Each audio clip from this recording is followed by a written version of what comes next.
Perang Israel dengan Hamas di Gaza telah berlangsung 1 tahun. Selain menewaskan 41.000 lebih warga, perang ini juga menyebabkan sekitar 100.000 warga Palestina terluka, di mana sebagian pasien ditangani relawan Indonesia di Gaza.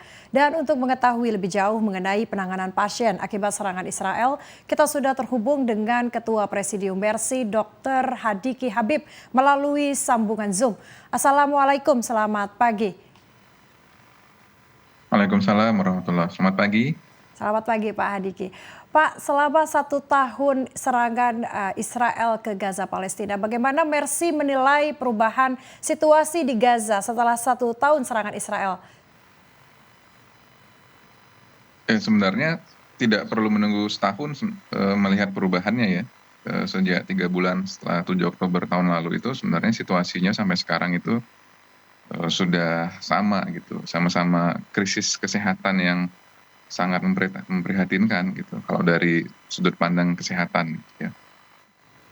Baik, kalau misalkan menurut dari Pak Sidik sendiri, apakah ada dampak terkait dengan infrastruktur kesehatan di Gaza? Apakah makin parah mungkin atau ternyata ada peningkatan yang dilakukan seperti itu?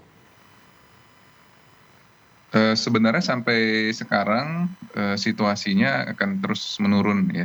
Situasi akan terus menurun, baik dari segi infrastruktur maupun dari kemampuan pelayanan atau servis kesehatan yang harusnya bisa dilakukan.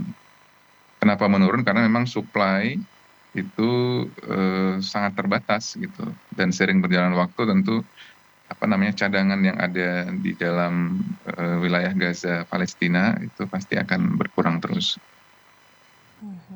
Baik, Dokter Hadiki, berdasarkan pengalaman Anda di lapangan, bagaimana kondisi psikologis warga Gaza saat ini, khususnya anak-anak?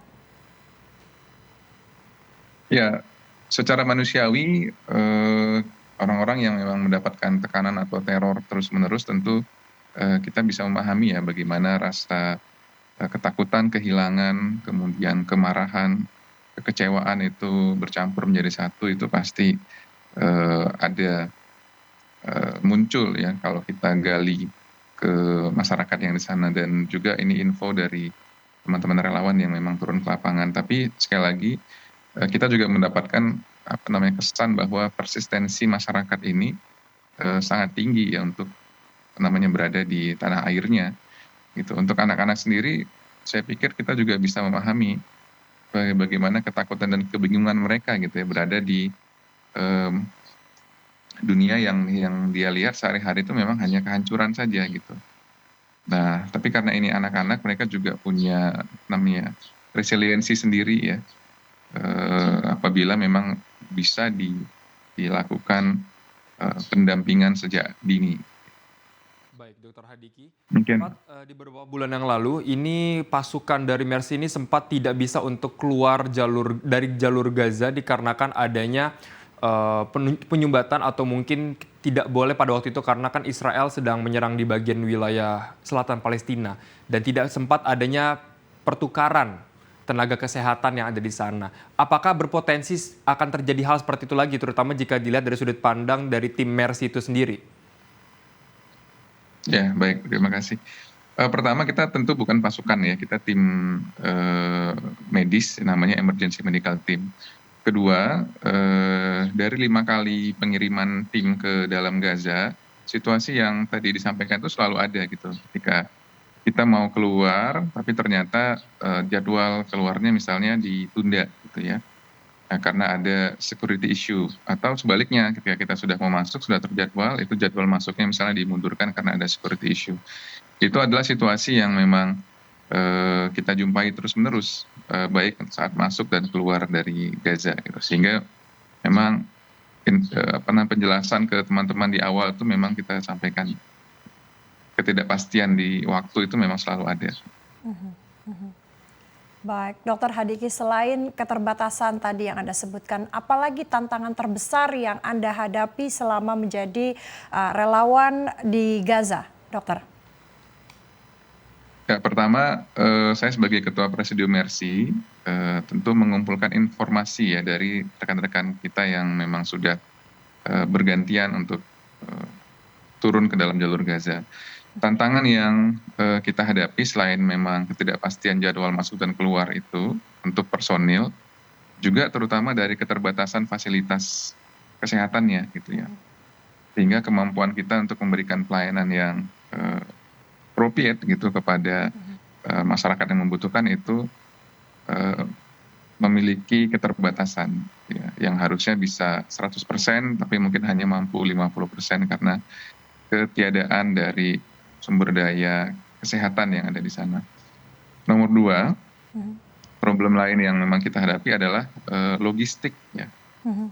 Logistik itu memang terbatas sekali untuk bahan-bahan makanan terutama, karena memang kalaupun ada di dalam itu dan kita beli itu harganya sangat mahal gitu. Sebagai perbandingan itu satu butir telur itu di dalam Gaza itu pernah mencapai harga kalau dirupiahkan itu Rp67.500.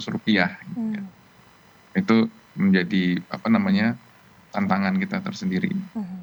Sejauh Nomor ini, tiga, ya, ya Pak. ini sangat penting juga karena banyak sekali apa namanya camp-camp pengungsian sementara gitu ya.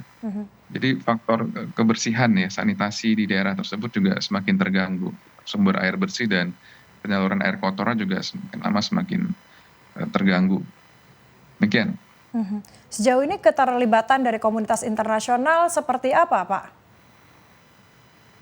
Saya pikir komunitas internasional kalau dari aspek bantuan kesehatan itu sebenarnya banyak sekali yang ingin membantu ya, tapi memang akses untuk keluar masuk itu terbatas. Gitu. Yang membatasi adalah situasi perang itu sendiri sebenarnya, karena gempuran yang terus-menerus oleh penjajah ke dalam negara Palestina ini menyebabkan ya security issue tadi itu yang membuat apa namanya lembaga-lembaga ini tidak bisa leluasa untuk menyalurkan bantuannya. Jadi kita juga tidak bisa bilang tidak ada perhatian gitu, tapi memang sulit sekali untuk bisa menyalurkan bantuan tersebut ke dalam. Baik, kalau misalkan dari dokter sendiri, sebenarnya sudah berapa banyak orang dari tim Mercy yang memang sudah bolak-balik untuk bertugas di sana dan seperti apa penanganan baik dari secara kesehatan mental ya begitu ya dok ya, yang mesti kita siapkan atau dari tim Mercy siapkan selama berada di sana dan juga seperti apa langkah-langkah yang lainnya yang bisa dipersiapkan ketika di sana dok? Ya, total kita sudah ada 34 ya, sudah ada 34 relawan, mayoritas medis, ada juga logistik yang sudah masuk ke dalam Gaza, dan sudah ada 2 relawan Mercy Indonesia yang di Gaza yang sebelumnya Mas Fikri dan Mas Reza gitu. Untuk relawan yang memang bertugas tentu kita ada briefing yang sangat ketat ya. Briefing ini sendiri melibatkan juga keluarga gitu untuk menyampaikan situasi sebenarnya apa yang akan kita hadapi ketika bertugas melakukan misi kemanusiaan ke dalam wilayah jalur Gaza Palestina. Gitu.